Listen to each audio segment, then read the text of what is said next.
José Ignacio Munilla, ongi etorri a un café en la 8.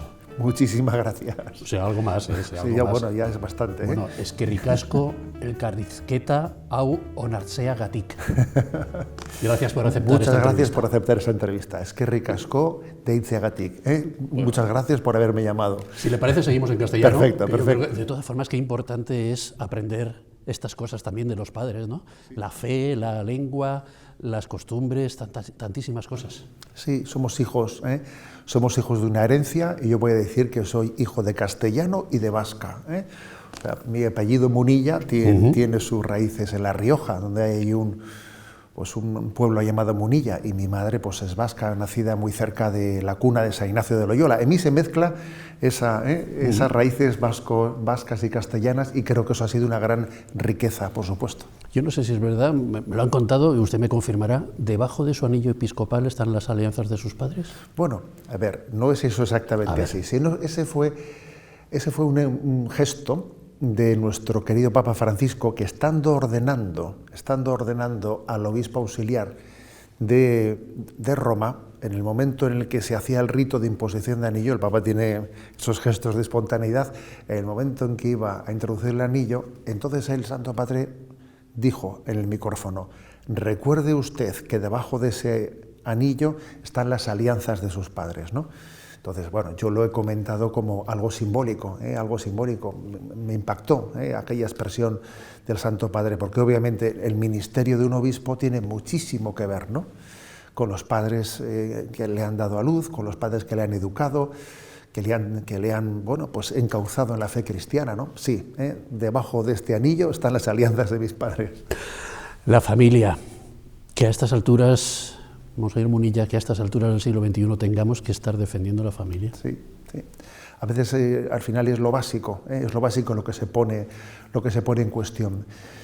Creo que el ataque que está recibiendo el cristianismo es muy astuto, porque en otros momentos históricos, pues esos ataques al humanismo cristiano pues se centraba más en otras cuestiones, pero creo que en este caso, al ser la familia el objeto de ese ataque, pues puede ser mucho más pernicioso, porque donde verdaderamente nos jugamos nuestra identidad, nuestra felicidad, pues no es tanto en el mundo laboral, siendo este muy importante, o en el mundo académico, siendo este muy importante, o en el mundo de nuestras amistades, o en el mundo político, a ver, donde nos la jugamos, como se dice, donde nos la jugamos, ¿no?, es en la familia. Y entonces es lo más esencial para que hoy, pues, el que está escuchando esta entrevista y un servidor, nuestra felicidad se juega en tener un entorno de amor estable, una estabilidad en nuestro entorno de amor, ¿no? Eso es lo que creo que es lo más neurálgico, y por eso creo que estamos en un momento delicado. Pero se ataca el concepto de familia. Bueno, una de las últimas cosas que he oído o leído es que hay un proyecto para incluir en el concepto de familia a los compañeros de piso. Sí. Yo no sé si estamos ya desvirtuándolo todo, ¿no? Sí, sí. Claro, hay una cosa: si todo es familia, nada es familia, ¿eh? Si todo es matrimonio, entonces nada es matrimonio. Una manera de atacar un concepto es la de diluirlo, y esa tendencia a diluir a todo vale, todo es lo mismo, creo que es muy propia de este tiempo, Yo creo que hay que afirmar la identidad, ¿no? La familia no es un molusco, si me permite la expresión, es un vertebrado. La familia es un vertebrado que tiene un matrimonio que la funda. Entonces creo que es muy importante subrayar esto. Frente a un concepto de familia que es absolutamente, digamos, pues etéreo, tenemos que volver a afirmar lo esencial. La familia es un vertebrado y tiene el matrimonio como punto clave que lo vertebra. ¿Pero qué sentido tiene atacar a la familia? ¿Qué buscan los que lo hacen? Chesterton, que era un auténtico profeta y que habló de estas cosas a los inicios del siglo XX, hace cerca de 90 años. Es increíble que Chesterton tuviese esa capacidad profética de ver, ¿no?, que era un visionario, ¿no?, que veía el devenir de la crisis cultural. Él decía que, claro, que el Estado totalitario prefiere tener como interlocutor al individuo que a la familia. Entre otras cosas, decía él, porque una familia fuerte es como un Estado independiente, es como un Estado independiente que es capaz de defender sus fronteras. Entonces ahí el Estado no puede manipular mucho. La clave para el Estado es que sea él el que eduque. Si el Estado controla la educación y no la familia, por eso esa famosa frase de ninguna manera se puede decir que los hijos sean de sus padres, la famosa frase aquella, ¿no? Que a veces sin darnos cuenta se nos escapa una frase que es la clave. Sí, parece una anécdota, un desliz, sí, pero ojo, detrás de esa frase hay todo, una concepción, ¿no? Creo que esta es la clave, ¿no? Si el Estado es el que controla la educación, entonces, digamos, tengo como interlocutor al individuo, no a la familia. Sí, creo que ese es el elemento determinante. Todas estas leyes que están en elaboración, casi terminadas algunas de ellas, eutanasia, aborto, leyes o reformas de leyes, los problemas para la libertad de educación que propugna también la Iglesia y en general buena parte de la sociedad, todo esto corresponde o se puede identificar como síntomas de una ola de anticlericalismo. Bueno, yo creo que el anticlericalismo puede ser a veces hasta el marco en el que uno se escuda, pero yo creo que la crisis es muy superior, mucho más profunda que la del anticlericalismo. Yo creo que es una crisis identitaria, ¿no? Una crisis en la que la propia concepción del hombre pues, ha entrado en crisis. Yo creo que sobre todo estamos en una crisis antropológica, aquí hemos llegado, una crisis antropológica. Yo por eso me suelo atrever a subrayar que cuando algunos católicos buscan su formación, les suelo decir, demos especial cuidado hoy en día a la antropología como asignatura, antropología filosófica y antropología teológica, porque en la crisis última hemos llegado a un punto en el que ya el momento, ¿no? El momento culminante de esta crisis es la propia identidad, el perder la conciencia de qué es ser hombre, de qué es ser mujer, de qué es la familia, de qué es el matrimonio, ¿no? Tenemos que volver a responder a la pregunta de quién soy. Claro, vendría Santa Teresa de Jesús y diría, a mi entender, dice ella con su castellano medieval, a mi entender, solo conociendo a Dios se puede conocer el hombre a sí mismo. Entonces, claro, esto es lo que ha ocurrido. En la medida en que nuestra cultura se ha secularizado, entonces no nos conocemos a nosotros mismos, ¿no? Perdiendo el conocimiento del sentido trascendente de la vida, el hombre entra en crisis. Cuando dejamos de responder a la pregunta de quién me creó, de dónde vengo y a dónde voy, entonces la siguiente pregunta es ¿y yo quién soy? ¿Y yo quién soy? Si el hombre da la espalda a Dios, solo ve su propia sombra, solo ve su sombra y no se entiende a sí mismo, ¿no? Por ejemplo, estos días, la semana pasada, se celebraba el Día Mundial de la Salud Mental. Sí, señor. Bueno, vamos a ver. Y alguien tendrá que explicar cómo es posible que España sea el líder mundial, repito, el líder mundial en consumo de ansiolíticos, de hipnóticos y de antidepresivos. ¿Tiene usted respuesta a eso? A ver, yo creo que es imposible dar una respuesta a eso, porque además creo que España no es un país como Estados Unidos, que se haya caracterizado por visitar fácilmente a los psiquiatras. No, en Estados Unidos hay una tradición muy superior a la española. Aquí no ha sido tan fácil, o sea, vencer ese... Aquí vamos al dentista, pero al psiquiatra sí, no tanto, ¿no? Así, o se oculta. No es algo que se... Si en España no ha existido esa tradición, y sin embargo es así, es un dato comprobado, sí, que España es el líder mundial en consumos de ansiolíticos, hipnóticos y antidepresivos, a ver qué ha ocurrido aquí. Yo creo que ese dato solo se puede explicar porque hay un crack interior, hay una fractura interior, o sea, nos hemos roto interiormente, nos hemos roto, estamos mal, porque cuando el hombre pierde el sentido de la vida, cuando deja de entender de dónde vengo y a dónde voy, no es capaz de ordenar su propia vida interior. Y entonces nos agarramos a sucedáneos, muchas adicciones, estamos llenos de adicciones, nunca nuestra cultura reivindicó tanto la libertad y nunca hemos sido tan esclavos, estamos llenos de adicciones, de esclavitudes, que están desgastándonos interiormente, algunas confesadas, otras inconfesadas,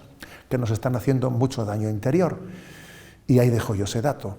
Alguien debería de explicarnos ¿Cómo es posible que España sea el líder mundial en todos estos desequilibrios interiores muy serios? Porque detrás de los ansiolíticos, detrás de los hipnóticos, obviamente hay una fractura interior muy grande. Ese día se ha celebrado, yo estuve atento a redes sociales, estuve atento a ver si había declaraciones, si alguien tomaba en serio esta reflexión, y me llamó la atención que pasó ese Día Mundial de la Salud Mental sin que nadie en la clase política se hubiese hecho esta pregunta: ¿qué está pasando aquí? Los prelados hacen diagnósticos y los prelados dan soluciones, y usted es un adalid de la esperanza. Yo le sigo también en redes sociales y he estado buceando un poquito y he encontrado algunas cosas que me llaman la atención, como por ejemplo que repitiera usted ese mensaje de esperanza con la frase en el frontispicio: nunca una noche ha vencido a la aurora.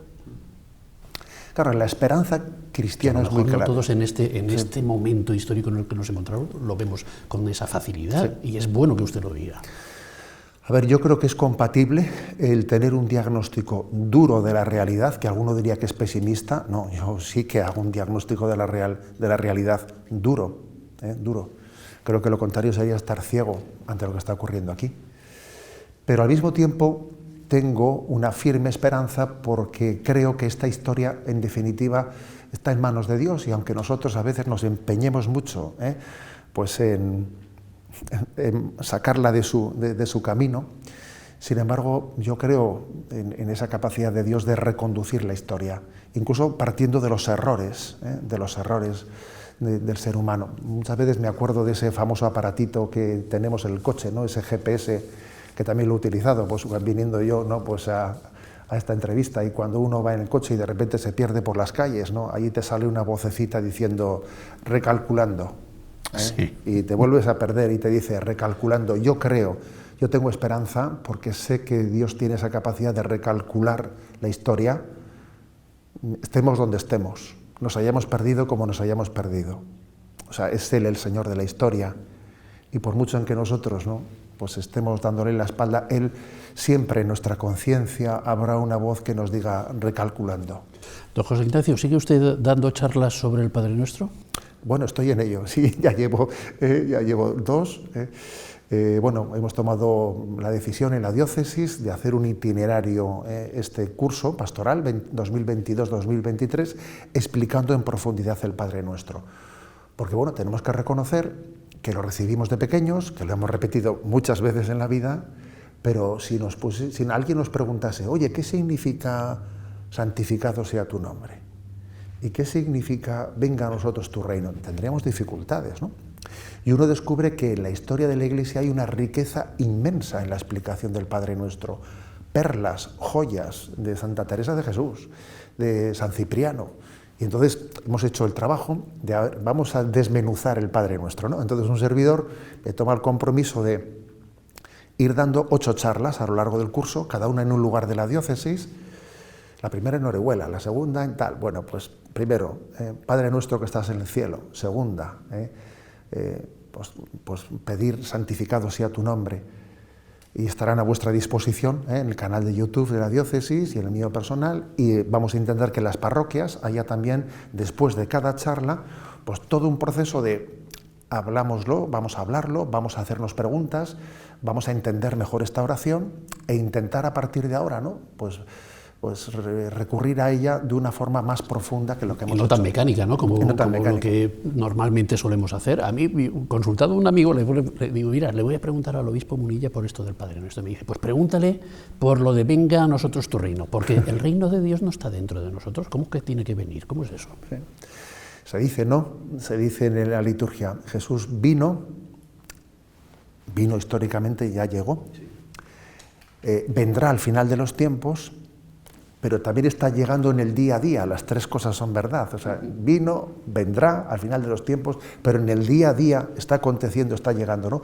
Con lo cual ese venga a nosotros tu reino refleja perfectamente ese proceso de que ya, pero todavía no. Dios está conmigo, pero todavía falta algo para la plenitud total que, pues que la tienen los que han llegado al reino de los cielos, ¿no? En la vida eterna, pero los que mientras tanto vamos caminando, estamos en ello, como se dice, estamos en ello, pero hay que seguir caminando.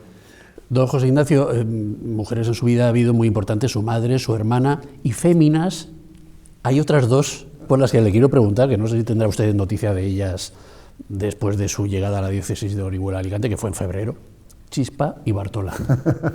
Está gracioso. Vinieron mis sobrinos nietos a visitar pues hace poquito tiempo, ¿no? Y cuando llegaron allí al obispado, claro, habían visto por la televisión a Bartola y el obispo pues entrar encima Bartola de la mula. Era la burrita en la que usted entró en Orihuela. Sí, la mula. Bartola era la mula pues con la que el obispo entra allí en Orihuela. Y claro, mis sobrinos nietos son pequeñitos y claro, vieron eso en televisión y se quedaron alucinados. Y cuando vinieron a verme en Alicante y salí yo a recibirles, ¿qué crees que fue la pregunta que me hicieron? ¿Y Bartola dónde está?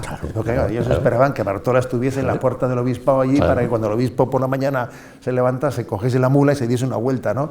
Su pregunta fue impresionante. ¿Y Bartola dónde está? Pues menos mal que no ha venido usted a Valencia hoy en Bartola, porque si no, no llegamos a tiempo. Y Chispa era la yegua con la que usted ensayó en San Sebastián antes de venir, en San Sebastián. Bueno, muy bien. Alicante es una provincia especial y una diócesis especial en la que hay también muestras de devoción popular muy importantes. El Misteri de Elx, por ejemplo, o la Santa Faz. Además, en la Comunidad Valenciana, don José Ignacio, tenemos dos reliquias. A mí me gusta mucho recordarlo cada vez que tengo oportunidad y ahora se lo planteo a usted también. Dos reliquias que han estado en contacto directo con Jesús. El Santo Cáliz en Valencia y la Santa Faz en Alicante. A lo mejor cabría, no sé, perdóneme el atrevimiento, hermanarlos de alguna manera. Bueno, la verdad es que sí que me ha impresionado. Más voy a decir un detalle que muchos desconocerán. Yo como vasco llegué a esta diócesis en el contexto del aniversario del 5º centenario de la Vuelta al Mundo de Juan Sebastián Elcano. Resulta que en el testamento de Juan Sebastián Elcano, cuando el testamento que era vasco era de Guetaria, Juan Sebastián Elcano, cuando hace su testamento, lega parte de su testamento para el santuario de la Santa Faz de Alicante. Y dije yo, madre, fíjate tú, hace 5 siglos. O sea, alguien que dio la vuelta al mundo se acordó en su testamento, que además murió en el segundo intento de dar la vuelta al mundo, ¿no? Allí, en el Océano Pacífico, cuando ya estaba muriendo porque se quedaron sin suministros, en el segundo intento de dar la vuelta al mundo, escribió un testamento y en el cual dejaba una parte de su legado al santuario de la Santa Faz de Alicante. Es algo potente, o sea, hace 5 siglos tenía suficiente eco esa devoción de la Santa Faz como para estar en la mente de un vasco que había dado la vuelta al mundo y que en segundo intento allí moría en medio del Pacífico, ¿no? Es un detalle, ¿eh? Pues desde luego que sí. Usted es licenciado en teología espiritual, y apelando a esa condición, le pregunto, o le traslado algo que también me han dicho estos días. Dice, fíjate tú, los 3 últimos papas se corresponden, cada uno de ellos, con una de las virtudes teologales. La fe, la esperanza, la caridad. La caridad, Francisco, la fe, Benedicto XVI, y la esperanza, Juan Pablo II. ¿Esto casa? Casa. Sí, casa. Obviamente hay que matizar y decir que las virtudes teologales no se pueden independizar unas de otras. Yo las suelo explicar diciendo que son como las 3 aristas de un triángulo. Pero el triángulo tiene el cuerpo común, ¿eh? Entonces que nadie piense que la fe es una cosa desconectada de la esperanza o de la caridad. Son 3 aristas de un triángulo, que puede ser equilátero, que puede ser isósceles, pero son las 3 aristas de un triángulo. Quizás cada uno de estos 3 papas ha remarcado una de esas aristas, pero bueno es también entender que tienen que estar integradas, porque si enfatizamos un aspecto, una de las 3 virtudes teologales, en olvido de las otras podemos cometer errores, ¿eh? Entonces yo creo que es importante subrayar la fe, la esperanza y la caridad de una manera integrada y también luego el carisma de cada uno, como ha sido desde los 3 papas últimos, ¿no? Pues obviamente ponen acentos especiales. ¿La fe se puede ganar y se puede perder o existe siempre, aunque sea como granito de mostaza? La fe está siempre, yo suelo decir esto, que la fe siempre está o subiendo o bajando, no está quieta nunca. Esto es como andar en bici. Andar en bici quieto no puedes estar porque pones el pie en el suelo enseguida. O sea, la fe es una amistad, no es algo que se tiene y que guarda en una estantería, ¿no? No, la fe es una amistad. Y la amistad se cultiva y crece o se va olvidando y entonces se va enfriando, ¿no? Por eso es tan importante entender que la fe debe de ser cultivada, ¿eh? No se puede vivir de las rentas en materia de fe, no. Esas rentas enseguida se van deteriorando. La fe tiene que ser renovada, tiene que ser fresca. Usted tiene un dominio en Internet que es En ti confío, que a mí me recuerda mucho a esa ejaculatoria que a mí por lo menos me enseñaron de pequeño, Sagrado Corazón de Jesús, en vos confío. ¿Por qué? ¿Cómo se le ocurrió? Bueno, a ver, es el lema episcopal de un servidor. Cuando uno se hace obispo le piden que elija un lema episcopal y yo la verdad es que no lo dudé mucho porque soy hijo de la educación, de la espiritualidad del corazón de Jesús, ¿no? Entonces, elegí en latín in te confido, que luego a la hora de traducirlo pues al castellano puede ser en vos confío o en ti confío, dicho de vos o de tú, pero bueno, entonces digamos el dominio de Internet coincide con el lema episcopal. Muy bien. Usted es también presidente de la comisión, si no estoy mal informado, de la Comisión de Medios de Comunicación Social de la Conferencia de Conferencias Episcopales Europeas. No, lo fui. Aquello terminó. Bueno, ¿y qué? Fueron unos años, a ver... ¿Fue una buena experiencia o no? Un poquito, a ver, yo saqué la conclusión de que así como, por ejemplo, pues el CELAN, que es la unión de todas las iglesias de Hispanoamérica, al tener ese organismo de la Iglesia Católica que se llama el CELAN, es mucho más efectivo porque hay una cultura común que une a toda Latinoamérica. Mientras que en Europa, cuando teníamos encuentros, y claro, verte con uno de Lituania y verte con un holandés, y verte con las culturas de Europa son demasiado diversas como para que pues un organismo eclesial europeo sea muy efectivo. Yo creo que los organismos europeos eclesiales no serán nunca muy efectivos y además el Vaticano ya está en Europa, y el Vaticano ya nos une suficientemente. Sin embargo, pues eso en Latinoamérica es mucho más efectivo. El CELAN latinoamericano, o sea, mi experiencia fue positiva, como no puede ser menos, ¿no? Fue positiva, pero creo que la presencia de la Santa Sede del Vaticano en Europa ya es suficientemente configuradora de Europa, ¿eh? Pocos obispos más concienciados del papel de los medios de comunicación me he encontrado yo por ahí, que usted. Es verdad, bueno, de los medios de comunicación y de las redes sociales que se pueden hermanar perfectamente con medios como por ejemplo la televisión. Es verdad que cuando llegó usted a Alicante le dijeron, ¿ha pasado usted de ser mi youtuber a mi obispo? Sí, eso lo he escuchado muchas veces. Sí. ¿Ha pasado usted de ser mi obispo virtual a mi obispo? Sí, eso lo he escuchado mucho. Facilita mucho, ciertamente, para un obispo el que en el encuentro con sus fieles pues haya habido ya una relación personal, que te das cuenta que te encuentras con unos fieles que han conocido el magisterio que les vas a dirigir, su grado de recepción, su grado de acogida es muy superior, ¿no? A mí voy a decir dos cosas, ¿no? Que me ha facilitado mucho pues el ministerio episcopal, pues el haber estado en la radio. Yo suelo decir que no soy un obispo que esté en la radio, por ejemplo, sino soy alguien que estaba en la radio al que hicieron obispo, que es un pequeño matiz importante. Ay, sí, claro que sí. Ese matiz es importante, ¿eh? Y entonces eso va por ese orden, ¿no? Yo el día que me llamó el señor Nuncio y me pidió ser obispo, yo le pregunté, bueno, ¿yo debo de dejar la radio?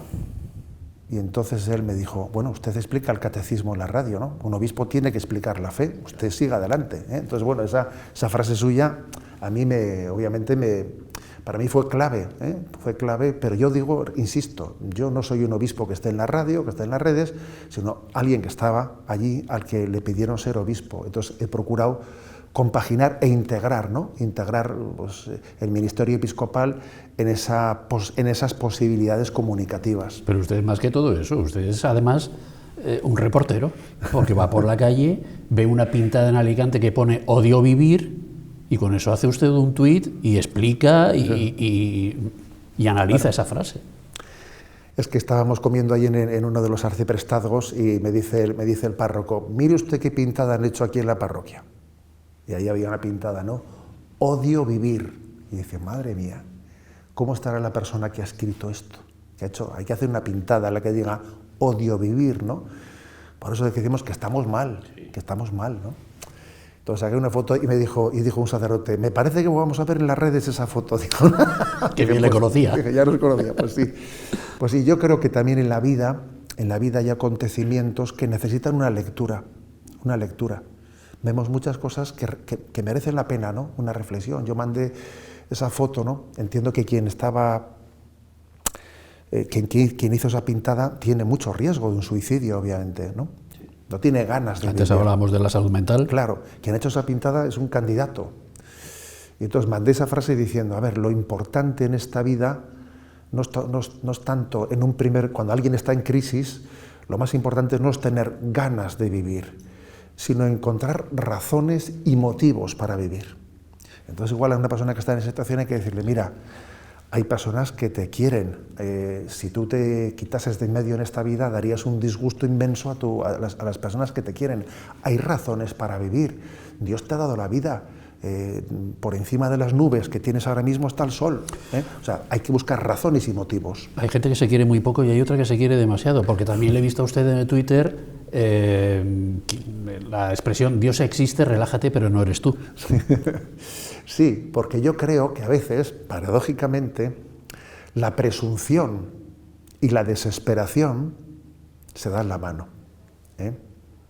Es como dicen, era uno tan gordo, que se caía de la cama a la vez por los dos lados. Pues algo así le pasa a la presunción y a la desesperación, que las dos van de la mano. Entonces, curioso, ¿no? El presuntuoso que se cree el autosuficiente, ¿no? Que se cree Dios, cuando comprueba que no lo es, se desespera.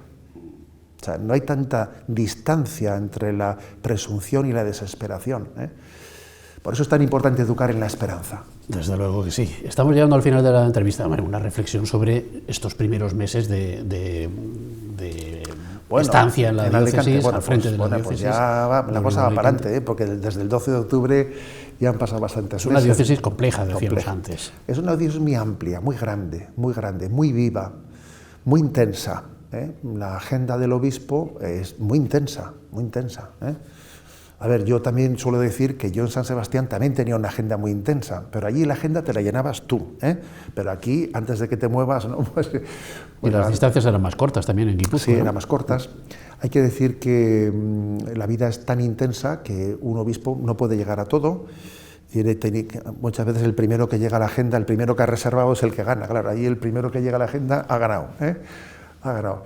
Pero bueno, pero es muy hermoso. Es muy hermoso, y el ver esa demanda tan grande de la presencia del obispo, etcétera, pues me parece una alegría, es una potencialidad evangelizadora muy grande, el hecho de que, pues por ejemplo, la semana pasada, en torno a la Virgen del Pilar, pues estuve en varios lugares, en Montesinos, en Benejúzar, en muchos lugares en los que la Virgen del Pilar, y entonces uno ve aquella acogida, y es una potencialidad que tenemos que, yo creo que tendríamos, no se nos podría perdonar si no aprovechásemos esa gran posibilidad de evangelización que nos ofrece una cultura, un humanismo cristiano tan bello, como tienen nuestros pueblos, que tiene unas raíces religiosas tan profundas, y nosotros tenemos que mostrarle al pueblo de Dios la gramática para interpretar que su cultura solo se entiende desde la fe cristiana.